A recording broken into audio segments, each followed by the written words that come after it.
সুখ, এই কি কপালে সবে কি সবে না আল্লাহ জানে। মানুষে কয় না, ছোট ছোট পোলাপান যদি বেশি চালু চঞ্চল হয়, ইয়া টেকবে না, এ যে চালু মনে হয় বাঁচবে না বেশি দিন, এরকমটা কয় না। হঠাৎ করে বেশি সুখ কপালে এসে গেলে কয় যে এ সুখ মনে হয় টেকবে না কপালে, এরকম একটা সন্দেহ। এটা বাংলাদেশেরই সিস্টেম। 5 বছর ক্ষমতায় থেকে সুখ, মোটা সুখ নিয়ে করে 5 বছর চলে যাওয়ার পরে সে সুখ কপালে তো দিয়ে চলে যায়। জান্নাতীরাই বিশাল নিয়ামত পাইয়ে টেনশন করতে থাকবে, আল্লাহ এই কি কপালে সয়, এই কি লাস্টিং করবে নাকি কতদিন পরে কাজী করিয়ে নিয়ে যাবে, 15-16 বছর আর একদিক চলে যাওয়া লাগে নাকি 15-16 বছর পরে কি হবে না হবে, এটা টেনশন। ইতিমধ্যে জান্নাতীদের আর জাহান্নামীদের মাঝখানে একটা ফাঁকা জায়গা, ইংরেজিতে কয় নো ম্যানস ল্যান্ড, আরবিতে কয় আরাব।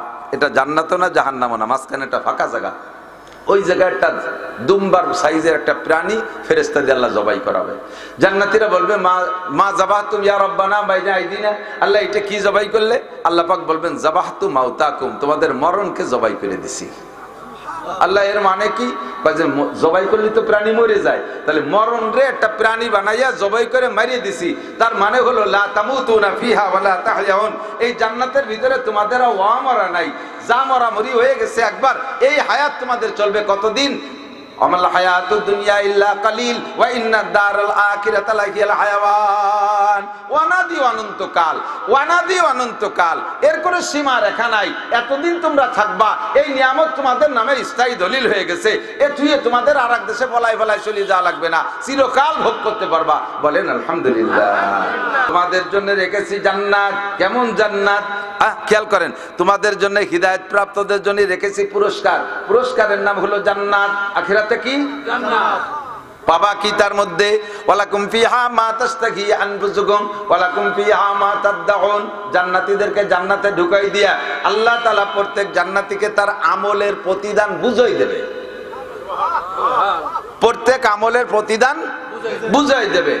কি কারণে তুমি কি পাইলা?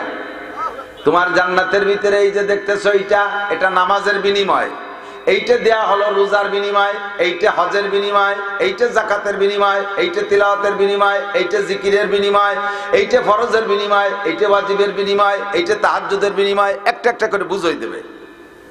জান্নাতের মধ্যে 4টে নদী থাকবে। কয়টা নদী? 4টা। প্রত্যেকের জান্নাতে থাকবে। এর পুরো ভেস্তে 8টা ভেস্তে জড়ায় 4টে নদী। তালিতে আবার শেষে ওই নদী নিয়ে আবার ওজনে যারা তারা ইন্ডিয়া লাগে হতে পারে, বানটান দিয়ে পানি বন্ধ করে দিতে পারে। এই 4 নদী কি কি? পদ্মা, মেঘনা, যমুনা, মধুমতি। আসালাম মুসাফফা 1 নম্বরে, মা আনতহুরা পবিত্র পানির নদী। কোন সুবহানাল্লাহ। আসালাম মুসাফফা 2 নম্বরে মধুর নদী। মধু খাইতে 7 কাটা লাগবে না, নদী ভরা মধু। 3 নম্বরে লাবানান খালেসা পিওর দুধের নদী। ও নদীতে খালি দুধ, ওই দুধের মধ্যে আবার চিংড়ি মাছ নাই। ওই নদীর দুধের ভিতরে কোনো ভেজাল নাই, কোনো পানি নাই, পিওর দুধ। আর দুধ দুধ খাইতে গাই ফেলা লাগবে না, গোবর ফেলানো লাগবে না, ঘাস কাটা লাগবে না। কন্যা সুবহানাল্লাহ। 4 নম্বরে শারবাতান সায়েগাল লিশারিবিন, কলিজা ঠান্ডা করার মতো শরবতের নদী। আপনাকে বুঝাই দেয়া হবে, প্রথম দিন পুরুষরা জান্নাতে যাবেন। এক একজন পুরুষকে আল্লাহ তাআলা 72 জন স্ত্রী দেবে প্রথম দিন। এবার একটু সুবহানাল্লাহ কম যায়, কম হয়ে গেছে বউ। 72 জন বউ নাকি? ভয়তে সুবহানাল্লাহ বলেন না যে আমাকে বাড়ির পাশে একজন 2 বোর জ্বালায় বাড়ি থাকতে পারে, 12 মাস কাল তবলিগি থাকে। আর 72টা বউ হলে বেস্ট তো দূরই কথা, দোজকেই থাকতে পারবো না নাকি? আল্লাহর কসম ওই বউকের মধ্যে গ্যাঞ্জাম হবে না। 72টা স্ত্রী। বলবেন কি সুবহানাল্লাহ। কমে গেলে আর একটু বলি, পরিষ্কার হাদিস, সহিহ হাদিস, জান্নাতের ভিতরে এমনিতার এই যে কেলাকে সুকিনের বাজার হবে না। ওগুলো যা দরকার সব ঘরে ঘরে বসে পাবেন, অনলাইনে চলে আসবে। বউ কিন্তু একটা বাজারে যা লাগবে, ওই বাজারের নামই বউ বাজার। এক একজন জান্নাতি পুরুষ প্রত্যেক মাসে 1000 করে নতুন করে বিয়ে করবে। কন্যা সুবহানাল্লাহ। ওই সারা দিন এত বউ দিয়ে কি করবো? সে যা করার দরকার সেই সময় করেন, কিন্তু পাবেন আমি কয়ে দিয়ে গেলাম। এরপরে কথা সব দেওয়ার পরে কি বলে, এদিক তাকান, জান্নাতের ভিতরে ঘর বাড়ির দরকার না। জান্নাত কিন্তু একটা ফাঁকা জায়গা, জান্নাত একটা খোলা মাঠ, ওর মধ্যে কিচ্ছু নাই আপাতত। যারা যারা দুনিয়ায় আমরা কলেমা পড়েছি, কলেমা পড়ে সাবালে ঘর আগে কলেমা পড়ার আগ পর্যন্ত আমার নামে কোনো বরাদ্দ নাই। আমার নামে এক দাগ জমি আছে, কিন্তু ওইটা নামে আনতে হলে, রেকর্ড সংশোধন করে মিউটেশন কমপ্লিট করে নামে আনতে হলে লাগবে লা ইলাহা ইল্লাল্লাহ মুহাম্মাদুর রাসূলুল্লাহ। এই কলেমা পড়ে জমি রেকর্ড করতে হবে। যারা কলেমা পড়েছে প্রত্যেকের নামে এক দাগ জমি দলিল হয়ে গেছে, বলেন সুবহানাল্লাহ। জমিটা কতটুক? আপনাদের এই বিলির মতো একটুক না, কমপক্ষে সবচেয়ে ছোট জান্নাত যে পাবে এই দুনিয়ার সমান 10 দুনিয়া সমপরিমাণ জমির তা দলিল। এক কলেমার এত জোর যে এক কলেমায় এত বড় জমি দলিল করে দিয়েছে। তবে জমিটা ফাঁকা, একটা দুগলু গাছের আগাও নাই, পুরো সমান চর। এখন ওই জায়গা যা বানাবেন এই দুনিয়ার থেকে বানায় নিয়ে যেতে হবে। এই দুনিয়ার থেকে সিস্টেম কি? আপনি যত আমল করবেন এই আমলের বিনিময়ে আপনার ভেস্তের ভিতরে তৈরি হতে থাকবে পণ্য। যে ধরনের আমল করবেন ওই ধরনের আমলের বিপরীত আল্লাহ পাক এক একটা নিয়ামত রাখছে। ওই 4টে নদী পাইতে এক আমল, তারপরে বাগবাগান পাইতে আলাদা আমল, স্ত্রী এই হুর পাইতে আলাদা আমল। আপনাকে জান্নাতের ভিতরে যদি ঘর বাড়ি দালান কোঠা বানাইতে হয়, এর জন্য একমাত্র আমল হলো কোরআনে কারীমের তিলাওয়াত। যারা শুধু সূরা ফাতিহা জানেন, আর কোনো কিছু জানেন না, আলহামদুলিল্লাহ জানেন তো সবাই? আলহামদুলিল্লাহ জানেন? শুধু আলহামদুলিল্লাহ ছাড়া কিছু জানেন না। জীবনে যতবার আলহামদুলিল্লাহ পড়বেন অতটা 7 তলা দালান হবে। যতবার আলহামদুলিল্লাহ পড়বেন অতটা 7 তলা দালান হবে। আর এক বৈঠকে এক তালে এক তরতিবে যদি এক খতম কোরআন শরীফ জীবনে একবার পড়েন, আল্লাহর কসম দেখেও যদি পড়েন, হাফেজ হওয়া জরুরি না, দেখেও যদি এক খতম পড়েন, আপনার জন্য জান্নাতের ভিতরে কোরআন শরীফের আয়াত সংখ্যা পরিমাণ, আয়াতের সংখ্যার মধ্যে মতানৈক্য আছে। কেউ বলে 6666, কেউ বলে 6236, যেটাই হোক না কেন এই আয়াত সংখ্যা পরিমাণ বিল্ডিং আপনার জান্নাতের মধ্যে তৈরি হয়ে যাবে। কোনো ইট বালি সিমেন্ট এই জায়গাতে আলাদা পাঠানো লাগবে না। একদল ব্যঙ্গ কর্নেলা ঠাট্টা কর্নেলা আমাকে উপহাস করে, এনে বলছে কোরআন শরীফ পড়ে বেস্তের মধ্যে দালান হয়। তুমি মানে ইট বালি ফাটাইছো, কার গাড়ি দিয়ে? কোন বাটার ইট পাঠাইছো? সিমেন্ট কবে পাঠাইলে? ইঞ্জিনিয়ার কিনা, রাজমিস্ত্রি কিনা? আরে সূরা এই জায়গাতে পাঠানো লাগে না। বর্তমান দুনিয়ার সবকিছু আমাদের আখিরাতের জন্য উদাহরণ। তুমি আমেরিকায় থেকে কোটি টাকা পাঠাও, 10 বছর পর আইসে দেখো যে ঢাকার প্রাণ কেন্দ্রে তোমার 30 তলা দালান হয়ে গেল। তুমি ওই জায়গা থেকে টাকা পাঠালে যদি এই জায়গা দালান হতে পারে, আমি এই জায়গা থেকে কোরআন শরীফ পাঠাইলে জান্নাতের মধ্যে দালান হইতে পারে কি পারে না?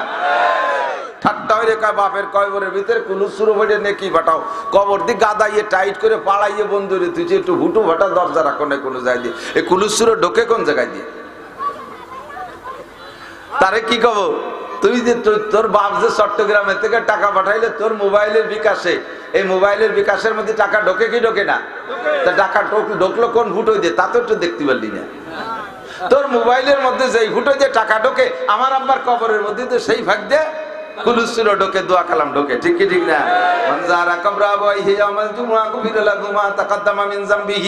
জান্নাতীদেরকে জান্নাতের ভিতরে সব নিয়ামত বুঝিয়ে দেওয়ার পরে জান্নাতীদেরকে বলবে, ফাল ওয়াজাদতুম মা ওয়াদা রাব্বুকুম হাক্কা, তোমরা কি পেয়েছো? আমার মাওলানা নাসির, আমার মাওলানা রেজাও লেগে দিয়ে যে তোমাদের বেহেশতের প্রলোভন দিয়েছিলাম, যা যা বলা হয়েছিল, পাইছো সবাই? ফাল ওয়াজাদতুম, পাইছো? সবাই বলবেন আলহামদুলিল্লাহিল্লাযী কদ ওয়াজাদনা মা ওয়াদানা রাব্বুনা হাক্কা। সব প্রশংসা সেই আল্লাহর, যে আল্লাহ পাক আমাদের যাহা ওয়াদা করেছে হুবহু তা সম্পূর্ণ আমাদেরকে দিয়ে দিয়েছে, সব আমাদের বুঝাই দিয়েছে। কাজেই প্রশংসা কার? আল্লাহ। তবে জান্নাতীদের ভিতরে হালকা হালকা সংশয় বোধ হতে থাকবে, এত সুখ এই কি কপালে সবে কি সবে না আল্লাহ জানে। মানুষে কয় না, ছোট ছোট পোলাপান যদি বেশি চালু চঞ্চল হয়, ইয়া টেকবে না, যে চালু মনে হয় বাঁচবে না বেশি দিন, এরকমটা কয় না? হঠাৎ করে বেশি সুখ কপালে এসে গেলে কয় যে এ সুখ মনে হয় টেকবে না কপালে, এরকম একটা সন্দেহ। এটা বাংলাদেশের সিস্টেম। 5 বছর ক্ষমতায় থাকে সুখ, মোটা সুখ নিয়ে করে 5 বছর চলে যাওয়ার পরে সে সুখ কপালে তো দিয়ে চলে যায়। জান্নাতীরাই বিশাল নিয়ামত পাইয়ে টেনশন করতে থাকবে, আল্লাহ এই কি কপালে সয়, এ কি লাস্টিং করবে নাকি কতদিন পরে কারি কুড়ি নিয়ে যাবে, 15-16 বছর আর একদিক চলে যাওয়া লাগে নাকি 15-16 বছর পরে, কি হবে না হবে, এটা টেনশন। ইতিমধ্যে জান্নাতীদের আর জাহান্নামীদের মাঝখানে একটা ফাঁকা জায়গা, ইংরেজিতে কয় নো ম্যানস ল্যান্ড, আরবিতে কয় আরাব। এটা জান্নাতও না জাহান্নামও না, মাঝখানে একটা ফাঁকা জায়গা। ওই জায়গায় একটা দুম্বার সাইজের একটা প্রাণী ফেরেশতা দিয়ে আল্লাহ জবাই করাবে। জান্নাতীরা বলবে মা জাবাহতুম ইয়া রাব্বানা বাইনা আইদিনা, আল্লাহ এটা কি জবাই করলে? আল্লাহ পাক বলবেন জাবাহতু মাউতাকুম, তোমাদের মরণকে জবাই করে দিছি। আল্লাহ এর মানে কি? জবাই করলে তো প্রাণী মরে যায়, তাহলে মরণ রে একটা প্রাণী বানাইয়া জবাই করে মারিয়ে দিছি। তার মানে হলো লা তামুতুনা ফিহা ওয়ালা তাহয়াউন, এই জান্নাতের ভিতরে তোমাদের ওয়া মরা নাই, যা মরামরি হয়ে গেছে একবার, এই হায়াত তোমাদের চলবে কতদিন? আমাল হায়াতুদ দুনিয়া ইল্লা কালিল ওয়া ইন্নাদ দারাল আখিরাতা লাহিয়াল হায়াওয়ান। ওয়ানাদি অনন্তকাল, ওয়ানাদি অনন্তকাল, এর কোনো সীমা রেখা নাই। এতদিন তোমরা থাকবা, এই নিয়ামত তোমাদের নামে স্থায়ী দলিল হয়ে গেছে।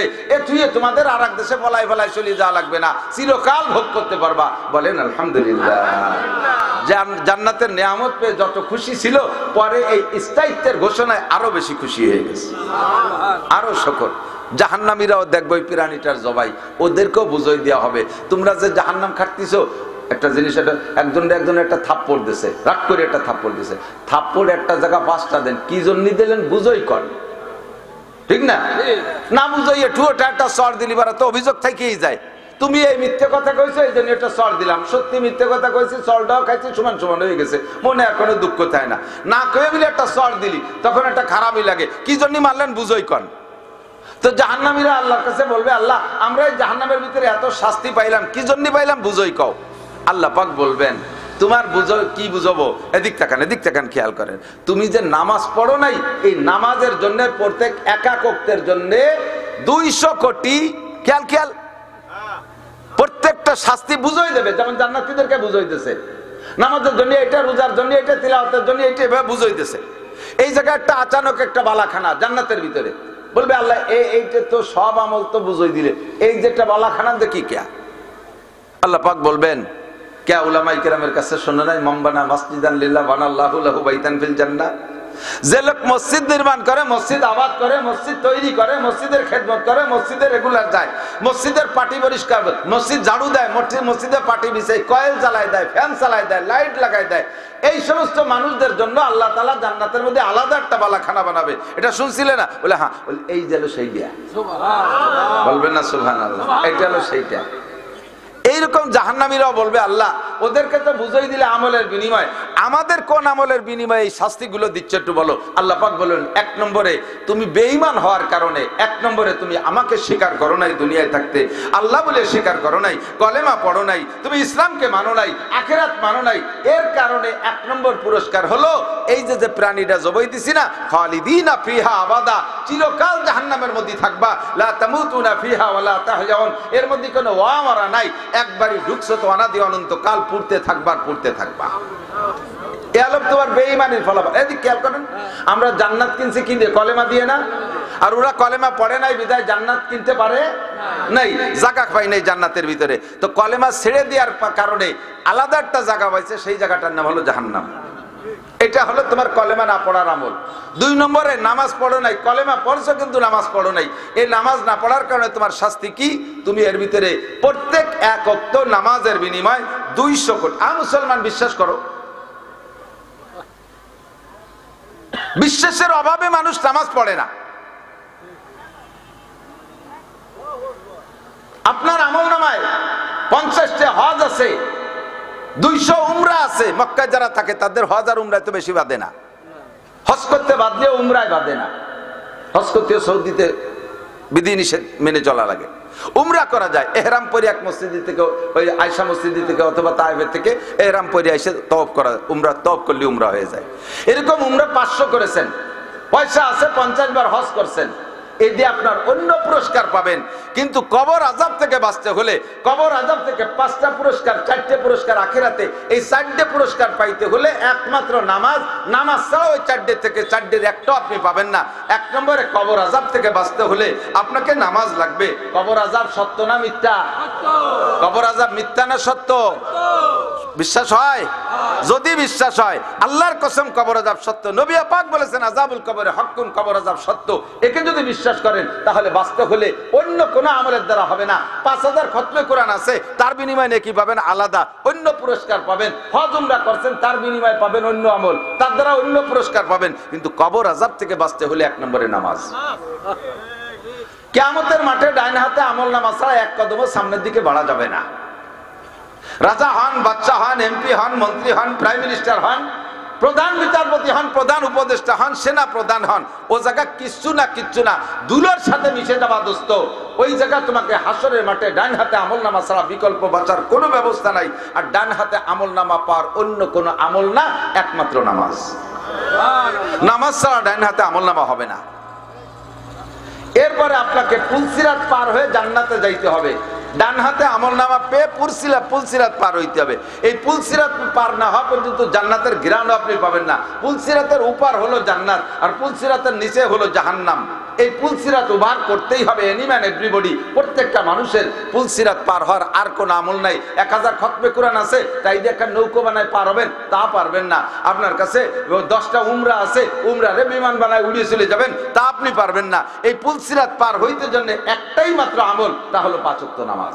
সুবহানাল্লাহ, 5 ওয়াক্ত নামাজ, বিকল্প আর কোনো আমলে কাজ হবে না।